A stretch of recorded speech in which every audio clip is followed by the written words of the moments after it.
dikit yuk, kurangi jendela makan sebenarnya. Fasting itu salah satu pendekatannya namanya time restriction. Nah, jadi jendela makannya kita kurangin. Nah, kalau kita kurangin 12 sampai 13 jam itu disebut yang namanya intermittent fasting. Nah, kalau seandainya kita naikin lagi ke 18 jam itu namanya autophagy fasting.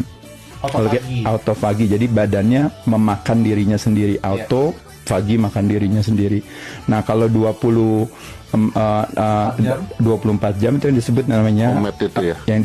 24 jam itu yang disebut dengan yang namanya gut reset bakteria. Jadi artinya kita merubah dengan kita nggak makan 24 jam, jadi profil daripada mikrobiota kita, profil gut bakteria kita jadi lebih baik, keseimbangan jadi lebih bagus. Di 36 jam is a fat burner fasting. Jadi 1,5 hari itu udah pasti badan akan bakal lemak sebagai sumber tenaga paling at peak, paling tinggi.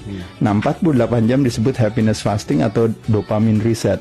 Jadi ketika kita bilang saya orangnya baperan, saya orangnya sensitifan, saya sumbu pendek, saya cepat marah dan sebagainya. Tapi ketika kita nggak makan 2 hari, apa yang terjadi? Ternyata kita bilang mendadak tiba-tiba seolah-olah personalita kita berubah. Padahal sebenarnya yang terjadi adalah bukan personalita yang berubah, tapi selama ini tendensi perilaku kita disebabkan karena paparan racun yang kita makan selama setiap hari. We are what we eat kan akhirnya jadi itu.